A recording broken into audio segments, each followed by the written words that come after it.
지난 1일 종로구 동숭동 마로니에 공원 야외 무대에서 대학로 실개천 조성 사업 준공식이 열렸습니다.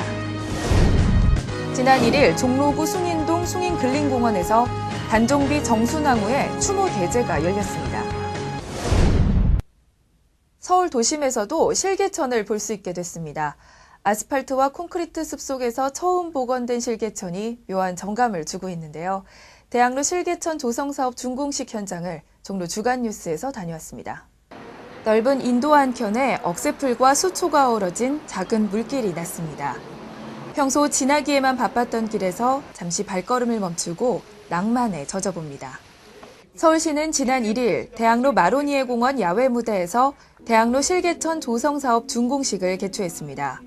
이 실개천은 북악산에서 대학로를 지나 청계천까지 이어졌던 흥덕동천 가운데 이화 사거리에서 해화 로터리까지 1km를 되살린 것입니다. 이번 실개천은 하루 평균 500톤의 지하수를 사용하면서 연간 하수 처리 비용 5억 원을 절감하게 됩니다. 게다가 도심 환경을 개선하고 시민들에게 휴식 공간도 마련하는 등 일석삼조의 효과를 거둘 수 있다고 서울시는 전했습니다. 지난 1일 숭인동 숭인근린공원에서 많은 주민들이 참여한 가운데 정순왕후 추모 대제가 거행됐습니다. 정순왕후 추모 대제는 조선 7대 왕인 단종을 그리며 60여 년을 홀로 지내다간 정순왕후 송씨의 절개와 충절을 기리기 위한 것으로 전통 무형문화재로 보존해 오고 있습니다. 추모 대제에서는 풍물놀이를 시작으로 정순왕후의 혼을 달래고 이들의 사랑을 기원하기 위한 다양한 행사가 거행됐습니다.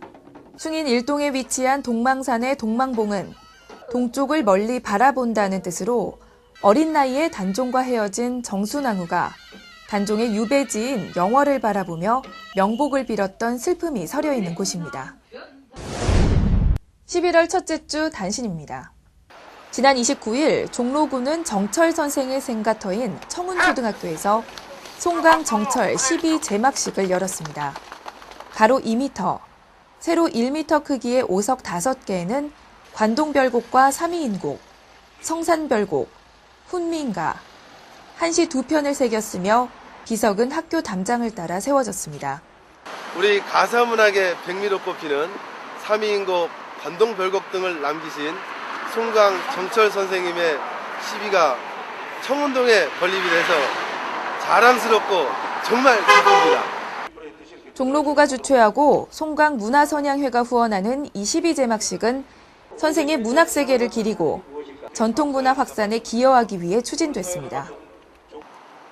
지난 10월 31일부터 이틀 동안 종로구의 관광특구 홍보와 지역경제 활성화를 위한 유기전 체험축제가 청계광장과 종로 청계관광특구 일대에서 열렸습니다.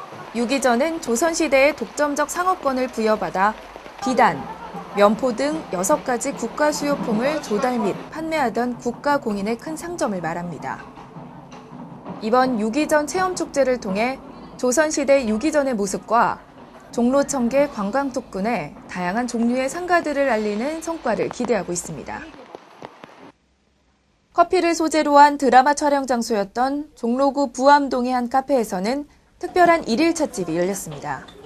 부암동 뒷골에서 재배되는 배추는 판로가 없어 수확조차 하지 못했는데요.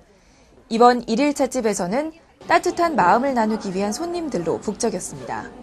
근본 1일 찻집은 우리 동 단내에 독거노인 등 생활이 어려운 이웃을 위해 모금액을 전액을 뒷골에 있는 배추를 구입하여 저희 부암동 부녀회원님들이 김장을 담아서 나눠줄 예정입니다. 주민들은 이번 1일 찻집의 수익금으로 배추를 구매하고 김장을 해 어려운 이웃들에게 나눠줄 예정입니다. 서울의 디자인 명소로 조성되고 있는 동대문 역사문화공원의 일부 구간이 시민들에게 선보여졌습니다.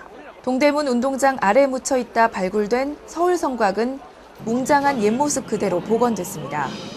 쌓은 시기에 따라 조금씩 다른 성곽의 변천사가 한눈에 들어옵니다.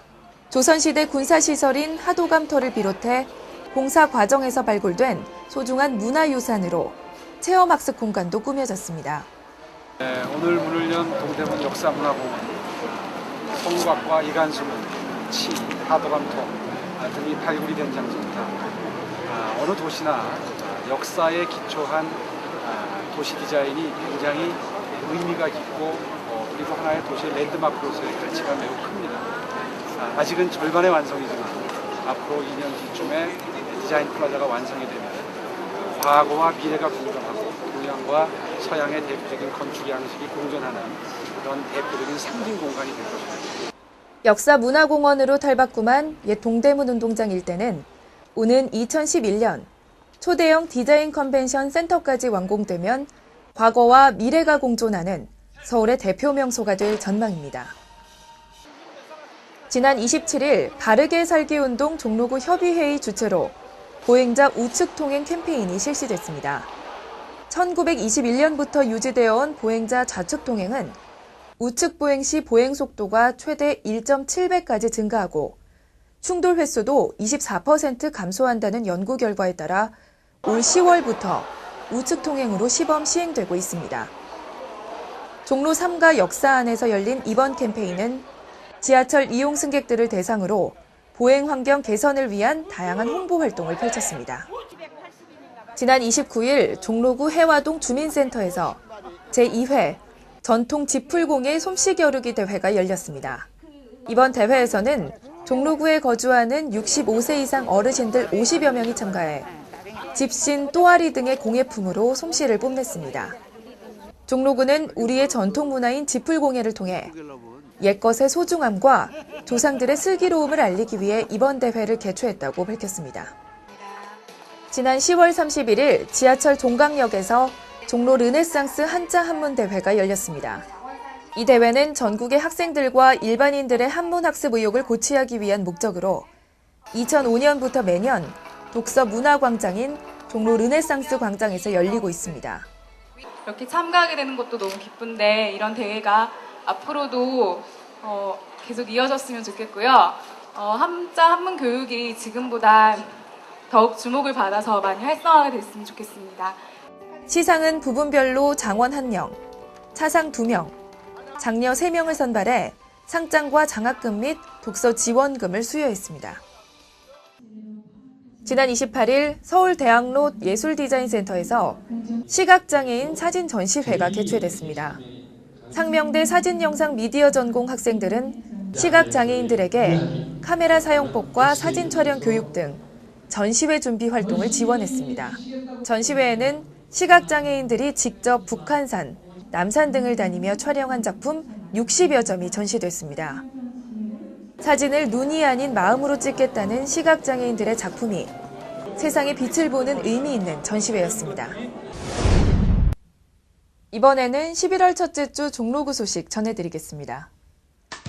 종로구에서는 종로를 찾는 외국인 관광객들이 우리 전통 문화와 생활 풍습을 체험하고 저렴하게 숙박을 할 수 있는 전통 한옥 홈스테이를 실시하고자 합니다.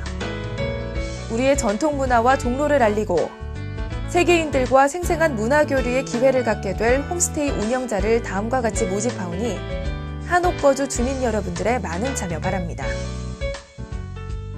종로 구민회관에서 매주 월요일, 수요일에 비만아동 운동교실을 운영합니다.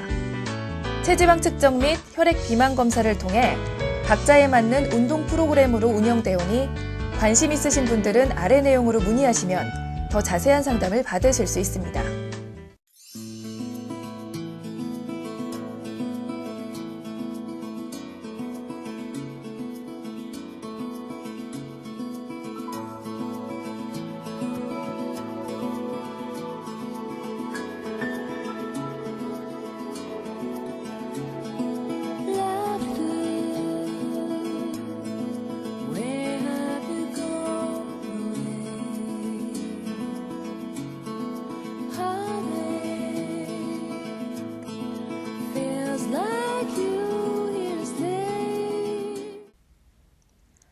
기온이 갑자기 떨어지면서 신종플루 확산 속도가 빨라지고 있는데요.